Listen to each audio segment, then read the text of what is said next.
Rumors and speculation from the Hollywood trades have been flying ever since Matt Bellany of Puck News first reported that Kathleen Kennedy's exit from Lucasfilm was imminently approaching, allegedly as soon as this year. Who might shepherd intellectual properties such as Star Wars, Indiana Jones, and perhaps even Willow into the future, if of course those same properties haven't been utterly destroyed to the point of no return already? Let's separate the franchise wheat from the Hollywood chaff here on That Park Place.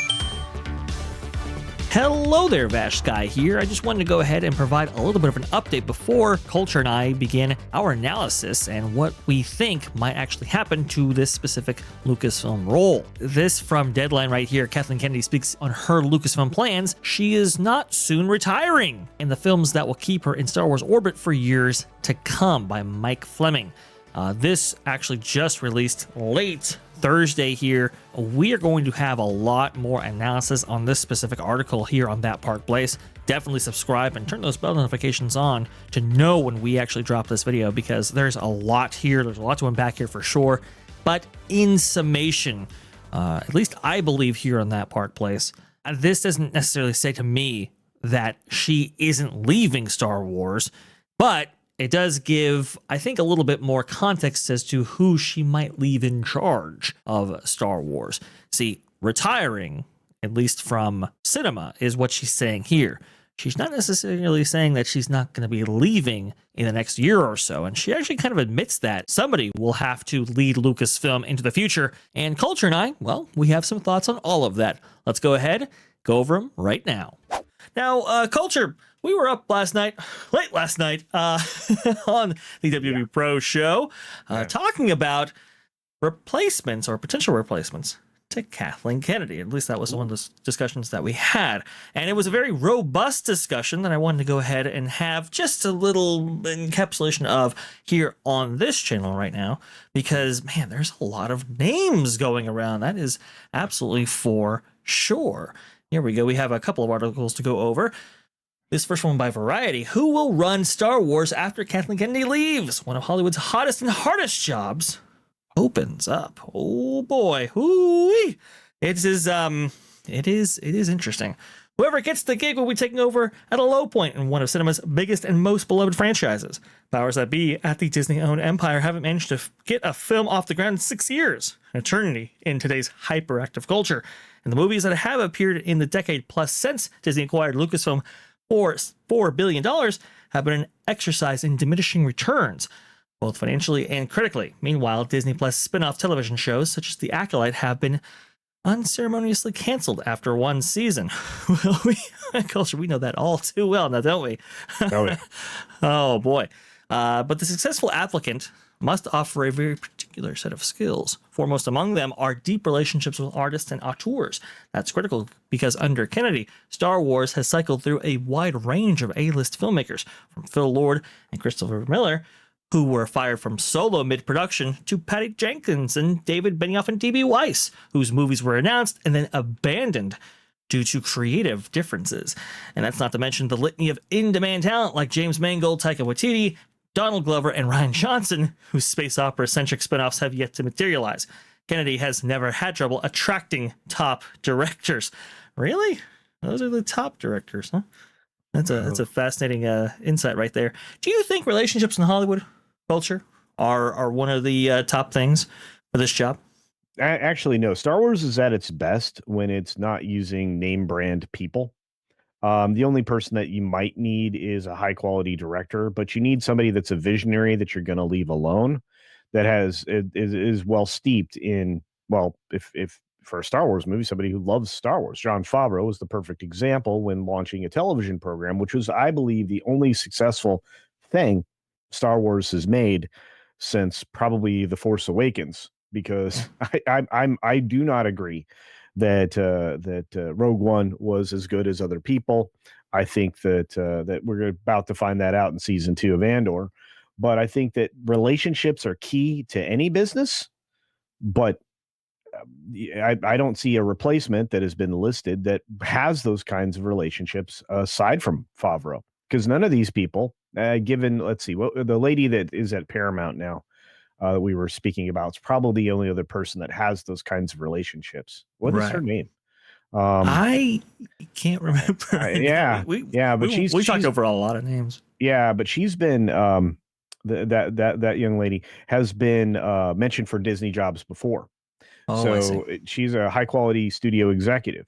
None of the other people I think are technically outside of the person that's supposedly the president, the Peppa lady, uh, that it has that kind of experience. But again, you need somebody who has both good touch with creative and good relationships with creative, but you also need somebody who really has the business acumen to understand, how to wrangle every other aspect of the business. And clearly, Kathleen doesn't do that anymore. Kathleen used to be No. well known for wrangling budgets and making sure locations were, and we're going to be good and all of that. That was her. That was her level of, effort. Aside from bringing terrible coffee and giving bad ideas creatively. But that was what she was known for. And she was put in the worst job possible for somebody who really lacks those kinds of skills.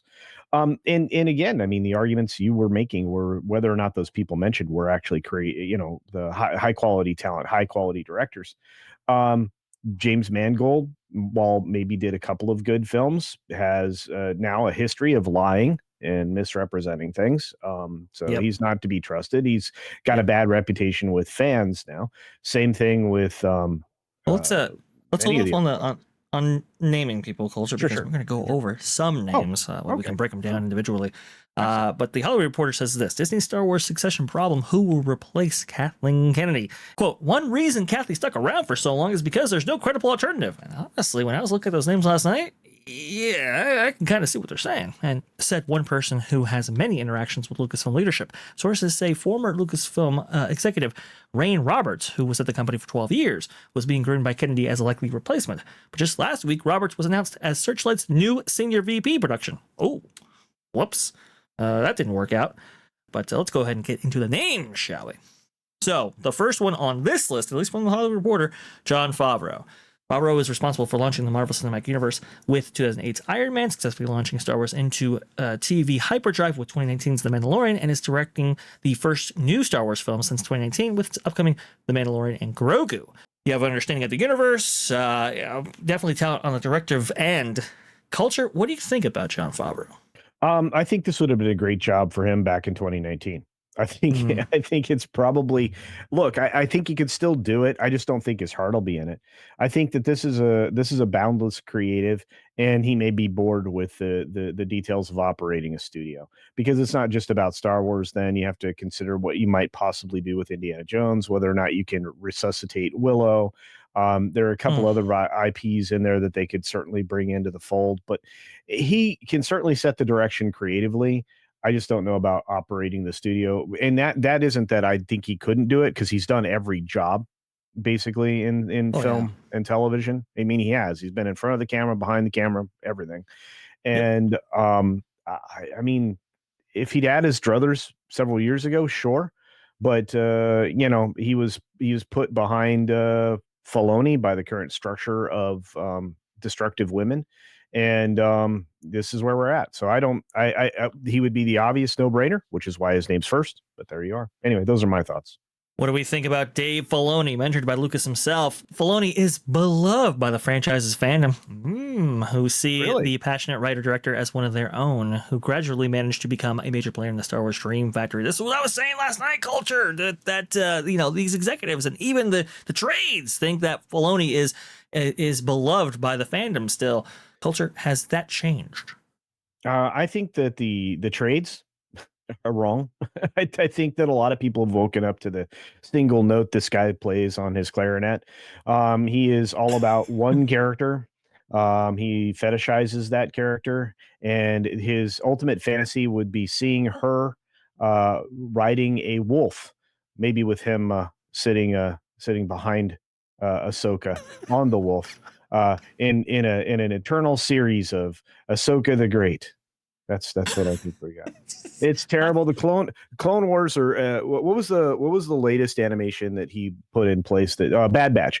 Bad Batch didn't crack the Nielsen. This guy doesn't crack the Nielsen at all. And not only that, he, like I said, one trick pony, one note clarinet, whatever you want to call it. You know, I don't think much of him, but maybe the industry does. The question is, can he run a studio?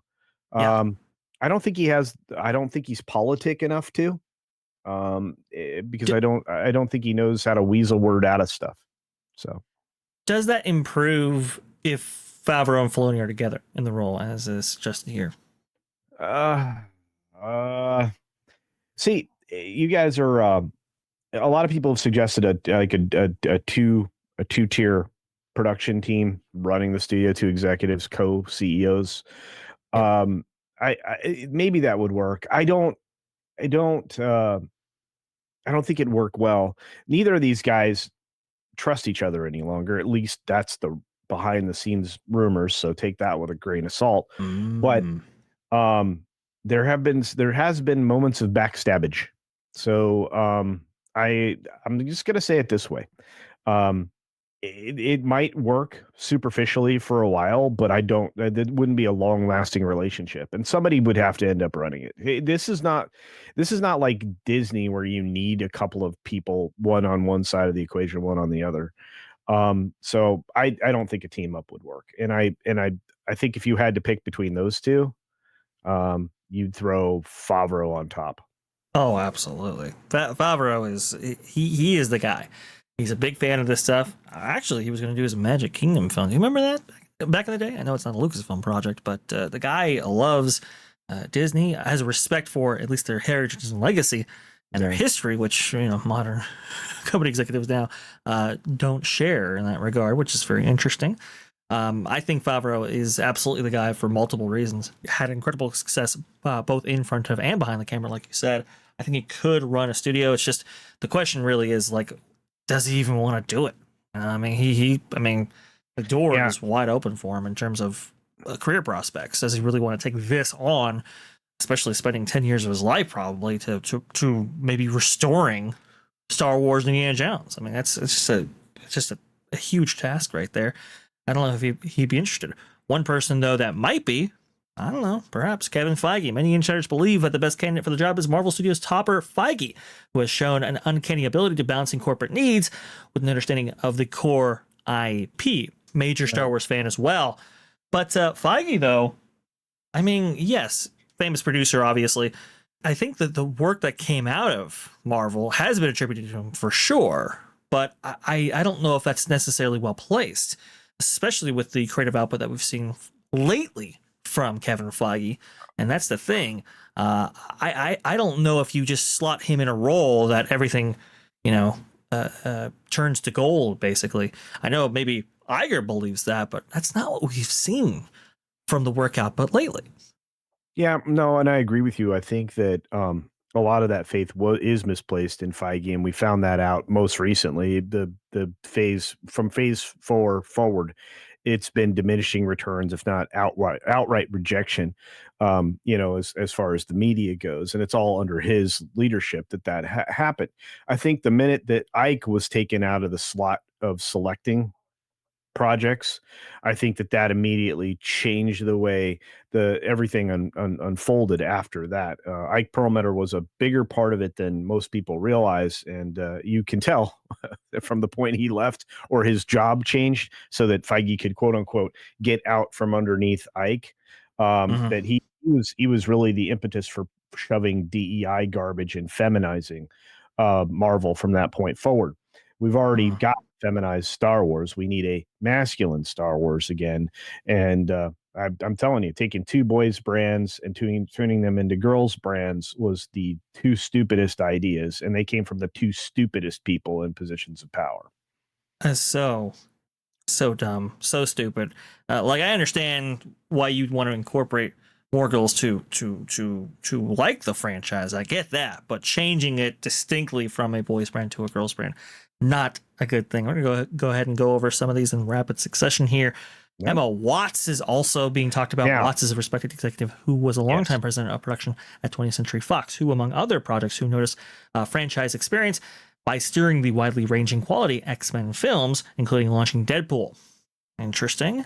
By the way, Emma Watts was the name I mentioned before from Paramount. Oh, I see. Yeah, she is very well regarded. She does have background with big IP. She currently is helping with obviously the Sonic situation and everything else. So she is one quality leader that Paramount can ill afford to lose, but they might be willing to because she does come with a price tag. So that's a fair point. That's a fair point. Hannah Magella, speaking of Bad Robot, Abrams' former employee Magella, is a name that surfaced as a possible contender on Tuesday. The executive has formidable experience across the live action and animation spheres, as well as family fare. She also has a long stint at Sony Pictures, where titles she worked on ranged from Cloudy with a Chance of Meatballs and Hotel Transylvania to Jumanji and Goosebumps. She has been running Netflix's feature animation and live action family divisions since last summer, so would have to extricate herself from a multi-year deal. I believe we mentioned her as well. Yeah, I could definitely see Disney looking at both these women and going, yeah, okay, well, let's go ahead and exchange one woman for another and we'll be all good. But the men, well, there's one more name on the list that some people are saying might have a shot here. This is from Variety. One top agent suggests Peter Rice, who was fired by former Disney CEO Bob Chapek in 2022, could take over Star Wars from Kathleen Kennedy. Quote, as an executive, he helped develop X-Men and relationships with top actors, says the agent. Culture, your final thoughts on this topic?